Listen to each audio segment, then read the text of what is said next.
Alright, everybody, so here's something to think about, or not think about, depending on how you feel about it. The Chinese government is now banning millions from travel via a credit system.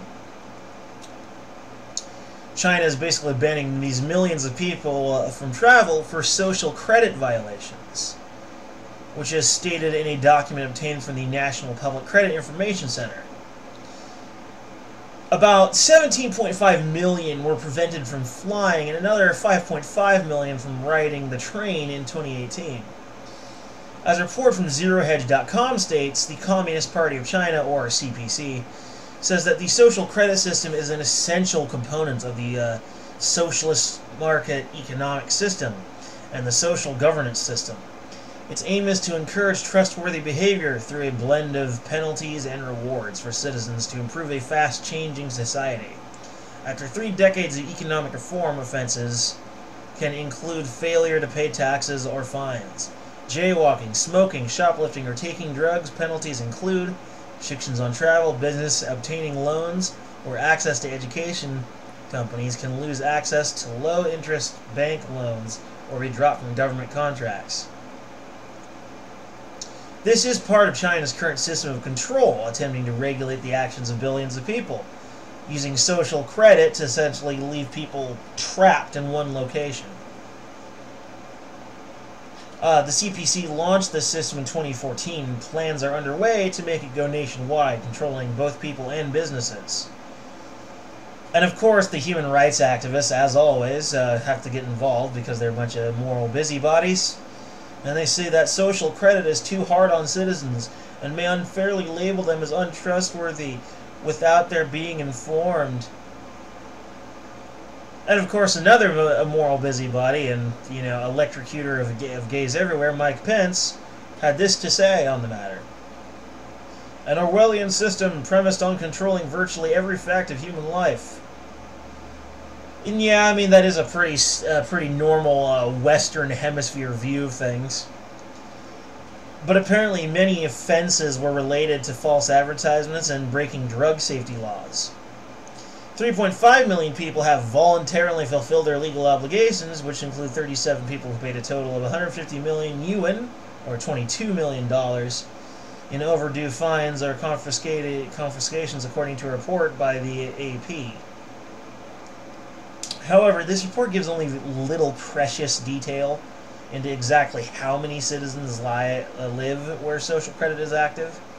However, to put this into perspective, Pence and most Westerners see the idea of social credit, again, as I said earlier, as being monitored and maintained via cameras and monitoring methods of various kinds in a very sort of Orwellian 1984 kind of fashion. And while this is most likely how it actually does work in China, given their history, I mean, they have security systems that work in a very Orwellian fashion that have been hacked and shit. But I will go ahead and offer them the benefit of a doubt. Small doubt. I'm pretty sure that the chances of it being an Orwellian system are pretty damn high. But I'm not just going to go to that conclusion by default. I'm going to be an intelligent, reasonable Westerner, and I'm going to say straight up that, who knows? Maybe that's not what it is. Maybe, I don't know. Until I see how the system exactly works, I will keep it to myself. And I'm simply going to tell you what we know for certain. I'm going to tell you the facts. That's what I do. If I do include some opinions, I might say, stop, opinion time, or something like that. Or if you just hear an opinion, you'll recognize it for an opinion. Otherwise, I'm just going to tell you the facts. And the facts is that this system has basically arbitrarily punished people for not being able to pay back their social debts, for having bad credit, and essentially keeping them locked in wherever they live at, unable to buy anything for a while.